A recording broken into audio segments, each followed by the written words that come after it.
Bonjour à tous, bienvenue dans ce nouveau numéro de Mayenne TV spécial bilan de la saison 2023-2024 avec des clubs mayennais qui ont brillé au niveau national. Voici quelques extraits et vous retrouverez l'intégralité de ces interviews tout au long de l'été sur les réseaux sociaux du département.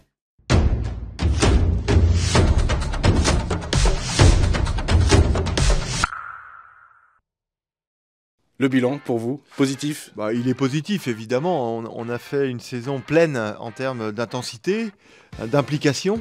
Alors évidemment, j'avais annoncé en début de saison qu'on souhaitait se situer entre la première et la 9e place, on avait un peu rigolé de tout ça d'ailleurs. Et on a respecté cet engagement.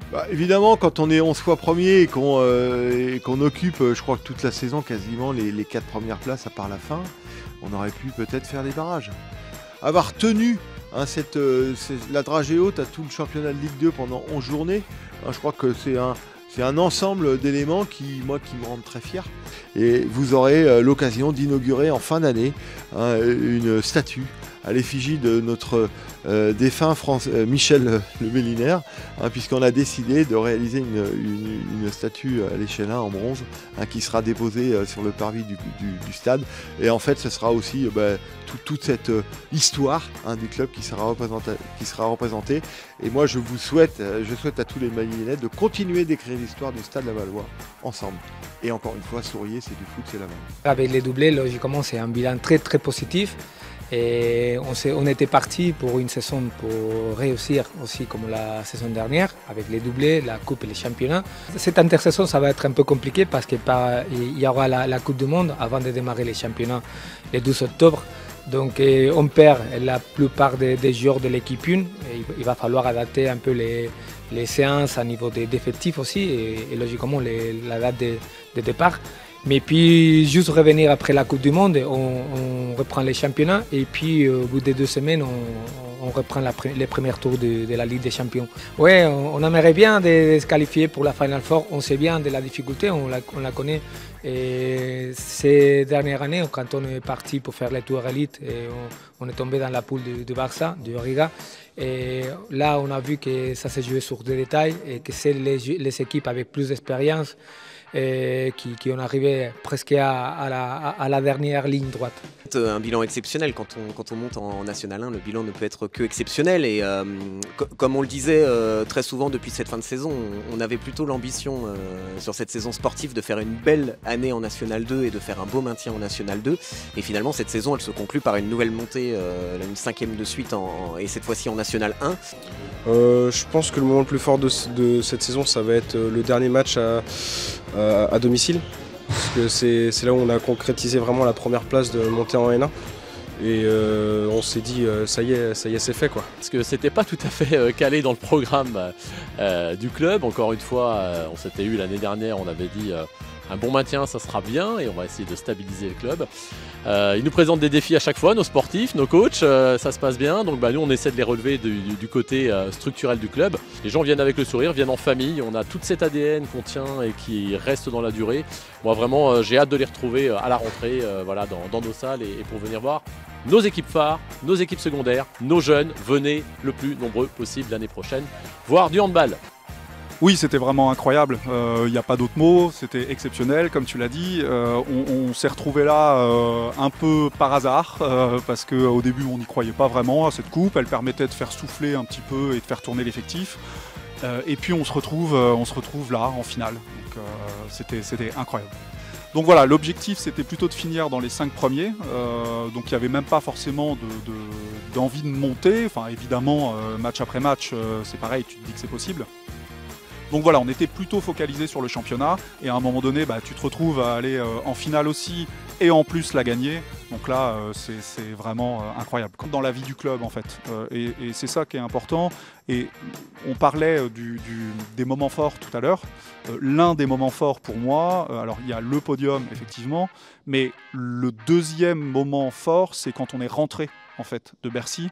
Et ici, dehors, au complexe sportif, il y avait, je ne sais pas, peut-être 200 ou 250 personnes qui nous attendaient. Et en fait, pour moi, c'est ça le club.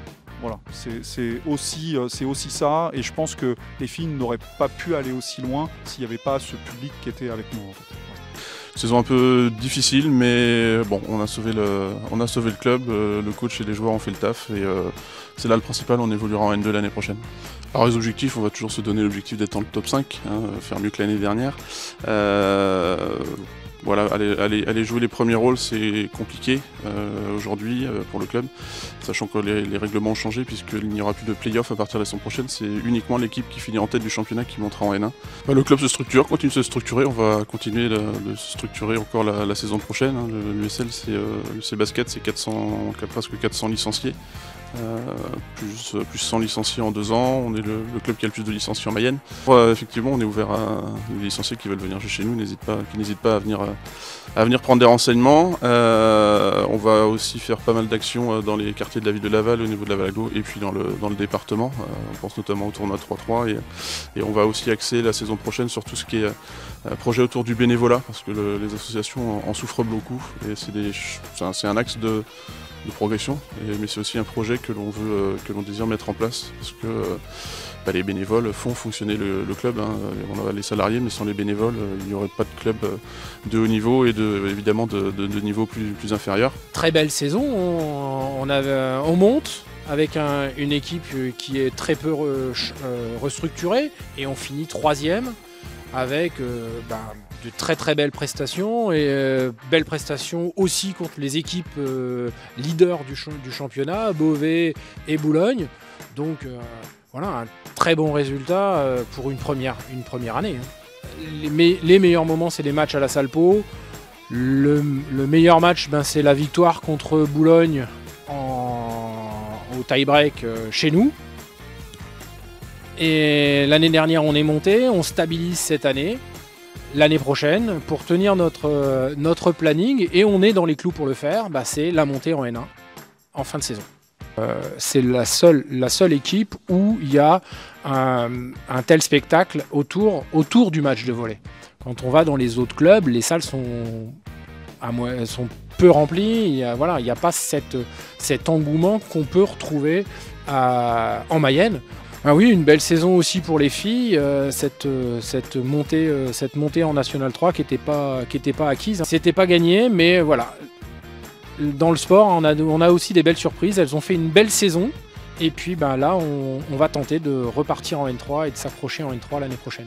Bien, on avait 3 équipes cette saison. Une en masculine, l'entente RNN France Archer Laval, qui est montée à mi-saison et qui malheureusement... par manque d'expérience un petit peu redescend. Et puis 2 équipes féminines, comme historiquement en Mayenne, où depuis de très nombreuses années on a des équipes féminines nationales. On avait aussi 2 ententes, donc Montjean, Laval, France Archer qui était en première phase en N2, qui est redescendu en National 3 et qui remonte en National 2 pour la saison prochaine. Et puis l'entente Laval-Bourny-Changé qui elle se maintient en National 3. Oui, alors effectivement, Alban elle ressort là, elle a 11 ans exactement cette année, mais elle sort des championnats d'Europe avec les double médaillés championnats d'Europe par équipe, avec l'équipe de France et puis en double mixte. Et donc effectivement, on souhaite essayer de faire perdurer des équipes féminines pour que nos pépites du département puissent continuer à évoluer sur le département jusqu'à ce qu'elles aillent vers d'autres cieux pour peut-être évoluer encore plus haut. N'hésitez pas à venir nous rejoindre dans les clubs. Comme j'ai dit tout à l'heure, 77 clubs en Mayenne prêts à vous ouvrir leurs portes et puis à vous accueillir pour jouer soit en compétition mais aussi en loisir, entre amis, entre copains, entre collègues de travail. Enfin, tout est possible et réalisable. Soyez donc attentifs cet été, vous retrouverez l'intégralité de ces interviews sur les réseaux sociaux du département. À dans 15 jours, salut, ciao.